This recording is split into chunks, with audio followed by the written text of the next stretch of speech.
নিজেদের ক্ষেতের fresh data দিয়ে আজকে অনেক মজাদার একটি মাছ রান্না করতে যাচ্ছি।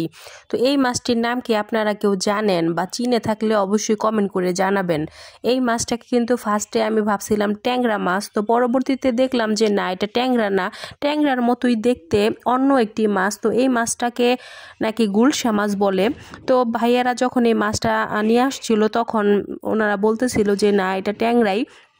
তো পরবর্তীতে আসলে আমি মাছওয়ালার কাছে জিজ্ঞেস করছিলাম যে এই মাছটার নাম কি, তো ওনারা বলতেছিল যে এটা গুলশা মাছ, ট্যাংরার মতোই দেখতে আর কি। তো হ্যালো এভরিওয়ান, আসসালামু আলাইকুম। যে যেখান থেকে আমার ভিডিওটি দেখছেন আশা করি আপনারা অনেক ভালো আছেন। আলহামদুলিল্লাহ আমিও কিন্তু আল্লাহর রহমতে বেশ ভালো আছি। তো আজকে দেখতে পাচ্ছেন নিজেদের ক্ষেতের একদম ফ্রেশ তাজা, মানে খুবই মজার এই ডাটাগুলা আলু আর সাথে কিন্তু দিয়ে দিয়েছিলাম মানে পুঁই শাকের যে ডাটা বলে সেগুলা। তো একদম সফট ডাটাগুলা পুঁই শাকের, তো সেগুলাও কিন্তু এই মানে আমাদের ক্ষেতের ডাটার সাথে মিলিয়ে দিয়েছিলাম। তো সব কিছু সুন্দরভাবে ধুয়ে নিয়েছিলাম, মাছগুলাকে কুটে কুটে পরিষ্কার করে নিয়েছিলাম। এখন কিন্তু আমি একটি ফ্রাই প্যান বসিয়ে দিয়েছি, পরিমাণ মতো তেল দিয়ে দিয়েছি, পেঁয়াজ কুচি ভালোভাবে ব্রাউন কালার করে ভেজে নিয়েছি। তারপরে কিন্তু এখানে অল্প একটু আদা জিরার পেস্ট, হলুদের গুঁড়া, মরিচের গুঁড়া, পরিমাণ মতো লবণ সব কিছু দিয়ে ভালোভাবে এখন মশলাটাকে কষিয়ে নেব। তো মশলাটা কিন্তু কষানো হয়ে গিয়েছে। তো এই পর্যায়ে আমি মাছটাকেও কষিয়ে নেব।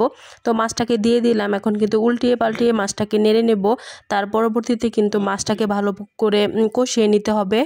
তো মাছটা কিন্তু খুব ভালোভাবে কষাতে হবে, 10 থেকে 15 মিনিট টাইম নিলে মাছটা ভালোভাবে কষে যাবে। আর এই মাছগুলা কিন্তু সাইজে অনেকটাই বড় সাইজের, তো এই মাছগুলা খেতে কিন্তু অনেক সুস্বাদু হয়। আমি কিন্তু আজকে ফার্স্ট টাইম ট্রাই করছি, এর আগে কখনোই আমি খাই নাই। এর আগে কিন্তু আমি বেশ কয়েকবার যেটা খাইছি সেটা হচ্ছে ট্যাংরা মাছ, আর এটা কিন্তু গুলশা মাছ বলে।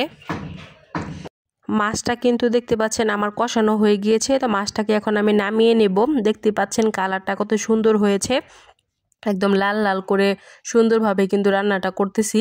আর এইভাবে যদি আপনারা রান্না করেন তাহলে কিন্তু বেশ ভালো লাগবে। তো আমি কিন্তু আপনাদের সাথে ডেইলি ব্লগ শেয়ার করি, জানি না আপনাদের কাছে কেমন লাগে, তো অবশ্যই কমেন্টের মাধ্যমে জানাবেন আপনাদের কাছে কেমন লাগে।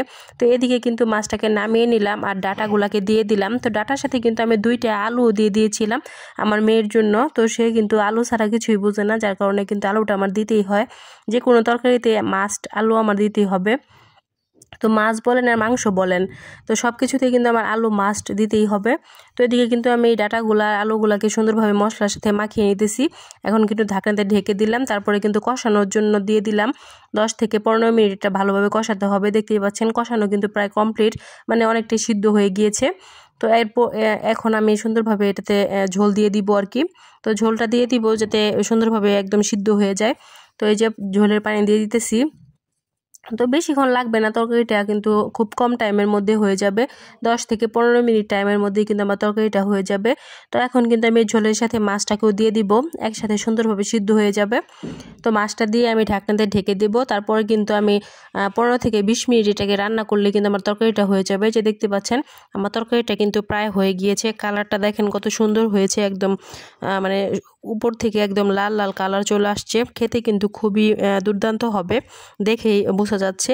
তো আপনার কাছে আজকের রেসিপিটি কেমন লাগলো অবশ্যই কমেন্ট করে জানাতে পারেন। তো আজকের মতো এই পর্যন্তই। আপনারা যদি এভাবে ট্রাই করেন আপনাদের কাছে কিন্তু বেশ ভালো লাগবে।